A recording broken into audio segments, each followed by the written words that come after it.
Hi viewers, আসসালামু আলাইকুম। কেমন আছেন আপনারা সবাই? আশা করি সবাই ভালো আছেন।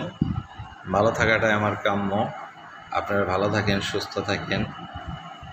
আজকে এই শুভকামনায় আপনাদের পাশে, আপনাদের সাথে আমি মোহাম্মদ শহীদুল ইসলাম। তো ভিউয়ার্স, চলেন আজকে বাঁশলিয়ার শতবৎসর হিজল গাছের কাহিনী শোনাবো এবং দেখবো, চতুর্পাশে ঘুরে ঘুরে দেখবো। সে পর্যন্ত আমাদের সাথেই থাকুন। আপনারা দেখতে পাচ্ছেন বাঁশলিয়া মনোরম দৃশ্য চতুর্পাশের। এটা হচ্ছে নলুয়া সখীপুরের রাস্তা। দুই পাশে অথই পানি, থই থই পানি দেখতে পাচ্ছেন আপনারা। তো যাই হোক, আসুন আমরা একটু সামনে যাই, সামনে যেয়ে দেখি বাঁশলিয়ার কী অবস্থা।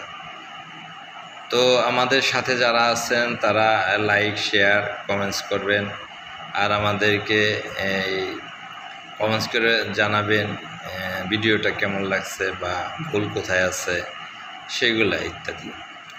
যাই হোক, আপনারা আমাদের সাথে থাকেন।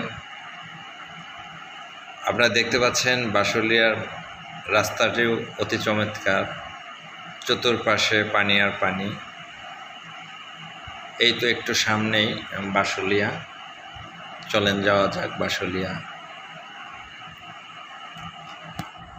আপনারা যে যেখান থেকে দেখতে পাচ্ছেন সকলকে আমি বলছি, যদি মা বাবা ভাই বোন সকলকে নিয়ে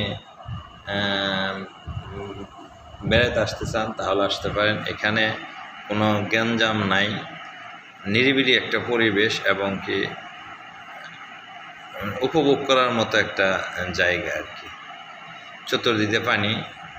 এই জায়গার বৈশিষ্ট্য হচ্ছে চারিপাশে পানি, ওই মাঝখানে হিজল গাছ, 100 বছরে একটা হিজল গাছ আছে।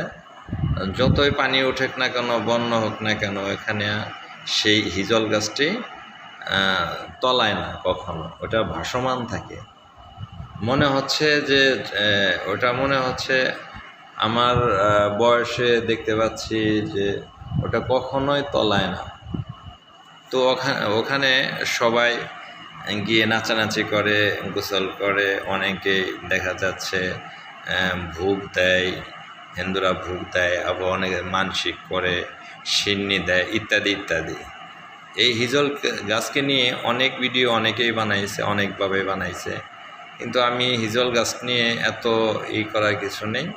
তো আল্লাহ চাহে তো সবই হয়, সব হচ্ছে আল্লাহ তাআলার ইচ্ছা, একটা উসিলার মাধ্যম আর কি। তো যাই হোক, দেখতে পাচ্ছেন আপনি কি বলে এটা, নৌকা দোলনা। এখানে পার্কটি দিয়েছেন, মনোরম দৃশ্য দেখতে পাচ্ছেন, চতুর্পাশে অনেক মানুষ। আর এই একটু সমস্যার কথা বলি, সেটা হচ্ছে যে এই বাঁশলিয়া যে স্পটের আসলে যে রাস্তা ঘাট পাশে প্রশস্ত না ততটা, এর জন্য এই গাড়ি ঘোড়া চলতে, রাস্তাঘাটে মানুষ চলতে অসুবিধা বোধ হয়। তাই তাই একটু সমস্যার সম্মুখীন হতে হয় অনেকে। যাই হোক, ভালো থাকবেন, ভালো রাখবেন। আল্লাহ হাফেজ, আসসালামু আলাইকুম।